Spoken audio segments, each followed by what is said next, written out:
Hi friends, welcome to my channel success study platform 2.0 में आप सभी का स्वागत है। फ्रेंड्स, आज हम रेलवे ग्रुप डी से संबंधित सामान्य अध्ययन के क्वेश्चन हल करेंगे। पहला क्वेश्चन है, धर्मनिरपेक्ष का क्या अर्थ है? ऑप्शन ए, देश का अपना कोई धर्म नहीं हो। बी, सरकार द्वारा धर्म का संरक्षण। सी, सभी धर्मों का महत्व स्वीकार करना। और ऑप्शन डी होगा, राष्ट्र धर्म विशेष संवैधानिक महत्व। इसका आंसर होगा ऑप्शन सी, सभी धर्मों का महत्व स्वीकार करना। धर्मनिरपेक्ष का अर्थ होता है सभी धर्मों का महत्व स्वीकार करना। ऑप्शन सी सही आंसर होगा। नेक्स्ट क्वेश्चन देखेंगे, भटकल बंदरगाह स्थित है। भटकल बंदरगाह स्थित है ऑप्शन ए, कर्नाटक में। बी, गुजरात में। सी, गोवा में। और ऑप्शन डी होगा केरल में। इसका आंसर होगा ऑप्शन ई, कर्नाटक में। भटकल बंदरगाह कर्नाटक में स्थित है। नेक्स्ट क्वेश्चन देखेंगे, लैगून क्या है? लैगून क्या है? ऑप्शन ए, तालाब। बी, झील। सी, झरना। और ऑप्शन डी होगा जलप्रपात। इसका आंसर होगा बी, झील। लैगून एक झील है जो कि समुद्र से अलग छिछले रूप में एक बंद लवणीय जल का क्षेत्र है जो छोटे छोटे प्रवाल जीवों से निर्मित होते हैं। सामान्यतः इनका आकार झील के समान पाया जाता है। आप भारत में उड़ीसा राज्य में स्थित चिल्का झील एक लैगून झील है। नेक्स्ट क्वेश्चन देखेंगे, पुच्छल तारा क्या है? पुच्छल तारा क्या है? ऑप्शन ए, यह पूंछ के समान तथा सूर्य के विपरीत दिखाई देता है। ऑप्शन बी, सूर्य के चारों ओर घूमने वाला क्षुद्र ग्रह है। ऑप्शन सी, पूंछ के समान चमक। और ऑप्शन डी है इनमें से कोई नहीं। इसका आंसर होगा यह पूंछ के समान। इसका आंसर होगा ऑप्शन ए, यह पूंछ के समान तथा सूर्य के विपरीत दिखाई देता है। नेक्स्ट क्वेश्चन देखेंगे, दुलहस्ती परियोजना किस नदी पर स्थित है? दुलहस्ती परियोजना किस नदी पर स्थित है? Option A, Chenab. B, Ravi. C, Rihand. और ऑप्शन डी होगा सतलज। इसका आंसर होगा चिनाब। दुलहस्ती परियोजना चिनाब नदी पर स्थित है। यह दुलहस्ती परियोजना यह जम्मू कश्मीर में स्थित है। और झेलम नदी, जम्मू कश्मीर में झेलम नदी पर सलाल और बगलिहार दो और परियोजनाएं हैं। नेक्स्ट क्वेश्चन देखेंगे, ताजमहल का नक्शा किसने बनाया था? ताजमहल का नक्शा किसने बनाया था? ऑप्शन ए, उस्ताद ईसा खां। बी, इला ईसा। सी, उस्ताद उस्मान। और ऑप्शन डी होगा इनमें से कोई नहीं। इसका आंसर ऑप्शन ए, उस्ताद ईसा खान। ताजमहल का नक्शा उस्ताद ईसा खान ने बनाया था। नेक्स्ट क्वेश्चन देखेंगे, निम्न में से किस राज्य से होकर कर्क रेखा गुजरती है? Option A, Gujarat. Option A, Bihar. B, Maharashtra. C, Manipur. और ऑप्शन डी होगा मिजोरम। इसका आंसर होगा ऑप्शन डी। भारत में कर्क रेखा कुल 8 राज्यों से होकर गुजरती है, जिसमें गुजरात, मध्य प्रदेश, छत्तीसगढ़, झारखंड, पश्चिम बंगाल, त्रिपुरा, मिजोरम और राजस्थान राज्य हैं। नेक्स्ट क्वेश्चन देखेंगे, पंचायत स्तर पर राज्य सरकार का प्रतिनिधित्व कौन करता है? ऑप्शन ए, ग्राम सेवक। बी, मुखिया। सी, सरपंच। और ऑप्शन डी होगा पंचायत समिति। इसका आंसर होगा ग्राम सेवक। ग्राम सेवक पंचायत स्तर पर राज्य सरकार का प्रतिनिधित्व करता है। नेक्स्ट क्वेश्चन देखेंगे, वंदे मातरम गीत लिखा था। वंदे मातरम गीत लिखा था। Option A, Jayaprakash Narayan. B, Rabindranath Tagore. C, Birsa Munda. और ऑप्शन डी होगा इनमें से कोई नहीं। इसका आंसर होगा इनमें से कोई नहीं। वंदे मातरम गीत बंकिम चंद्र चटर्जी द्वारा लिखा गया था।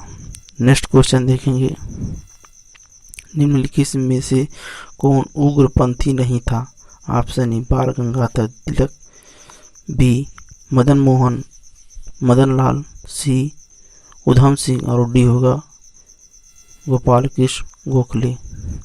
इसका आंसर होगा गोपाल कृष्ण गोखले, जो एक उग्रपंथी नेता नहीं थे। नेक्स्ट क्वेश्चन देखेंगे, भारत में मानव निर्मित सुरंग है।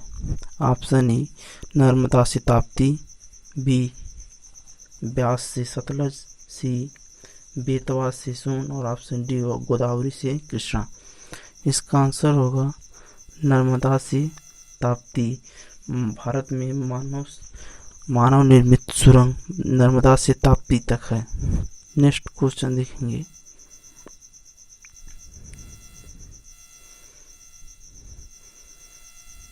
भारत में पहली बार राष्ट्रीय आपात काल की घोषणा किया गया था। भारत में पहली बार कब राष्ट्रीय आपात की घोषणा की गई थी? ऑप्शन ए 1962 में, बी 1966 में, सी 1978 में और ऑप्शन डी होगा 1987 में। इसका आंसर होगा 1962 में।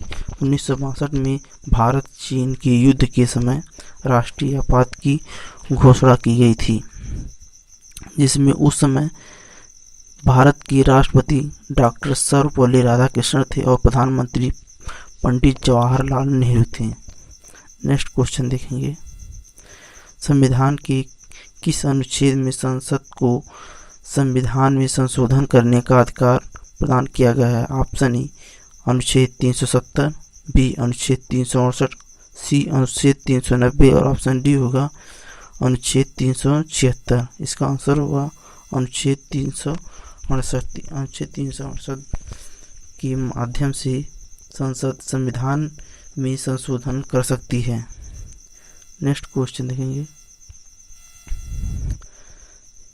संविधान संशोधन में नहीं किए जा सकते, संविधान में संशोधन नहीं किए जा सकते। ऑप्शन ए लोकसभा व राज्यसभा के साधारण बहुमत से, बी संसद सदस्यों के 2/3 बहुमत से, सी होगा संसद सदस्यों के 2/3 व राज्यों के 1/3 बहुमत से और डी होगा जनमत संग्रह से। इसका आंसर होगा जनमत संग्रह से। जनमत संग्रह द्वारा संविधान में संशोधन नहीं किए जा सकते हैं, जबकि राज्यसभा और लोकसभा के साधारण बहुमत से किया जा सकता है। संसद के सदस्यों द्वारा 2/3 बहुमत से और संसद सदस्यों के 2/3 व राज्यों के 1/3 बहुमत से संसद में संशोधन किए जा सकते हैं। नेक्स्ट क्वेश्चन देखेंगे, राज्यसभा को अस्थायी सदन कहा जाता है क्योंकि ऑप्शन ए राज्य सभी सदस्य आजीवन सदस्य होते हैं, बी होगा इसे कभी भी भंग नहीं किया जा सकता, ऑप्शन सी होगा 1/3 सदस्य प्रत्येक 2 वर्ष पश्चात सेवानिवृत्त हो जाते हैं और ऑप्शन डी होगा यह पूरे वर्ष के दौरान सत्ता में बनी रहती है। इसका आंसर होगा ऑप्शन बी, इसे कभी नहीं भंग किया जा सकता। राज्यसभा को कभी भंग नहीं किया जा सकता, यह ऑप्शन सही है, जबकि लोकसभा को भंग किया जा सकता है। नेक्स्ट क्वेश्चन देखेंगे, निम्नलिखित में से कौन सा स्थान विजयनगर साम्राज्य में गलीचा निर्माण के लिए प्रसिद्ध था? विजयनगर में गलीचा निर्माण के लिए प्रसिद्ध था। Option A Pulicat, B Gujarat, B Vijayanagar, C Calicut और डी होगा वारंगल। इसका आंसर होगा कालीकट। विजयनगर साम्राज्य में गलीचा निर्माण के लिए कालीकट प्रसिद्ध था। नेक्स्ट क्वेश्चन देखेंगे, बिहार ने अपना नाम किसके व्युत्पन्न किया है? किससे व्युत्पन्न किया है? ऑप्शन ए स्तूप, बी मनोरंजन स्थल, सी बौद्ध पूजा भवन और ऑप्शन डी होगा बौद्ध मठ। इसका आंसर होगा बौद्ध मठ। बिहार ने अपना नाम बौद्ध मठ से व्युत्पन्न किया है। नेक्स्ट क्वेश्चन देखेंगे, नई दिल्ली शहर के रूपांकन में निम्न में से कौन शामिल था? ऑप्शन ए एडवर्ड लुटियंस और एडवर्ड बेकर, आर.एफ. चिसोल्म और एच. इरविन, और सी होगा F.S. गाउसे, और एम और डी होगा जी. विटेट और स्विन फान जैकब। इसका आंसर होगा ऑप्शन ए। ऑप्शन ए होगा इसका। एडवर्ड लुटियंस और एडवर्ड बेकर ने दिल्ली शहर का रूपांकन किया था। सुगौली की संधि किस वर्ष हस्ताक्षर हुए थे? ऑप्शन ए 1796 ईस्वी में, 1810 ईस्वी में, 1816, और ऑप्शन डी होगा 1860 में। इसका आंसर होगा 1816 में सुगौली की संधि पर हस्ताक्षर हुए थे। नेक्स्ट क्वेश्चन देखेंगे। बूढ़ी गंडक नदी का स्रोत है? ऑप्शन ए राजमहल पहाड़ियाँ, बी मंदार पहाड़ियाँ, सी बराबर पहाड़ियाँ, और ऑप्शन डी होगा सोमेश्वर पहाड़ियाँ। इसका सही आंसर होगा राजमहल की पहाड़ियाँ।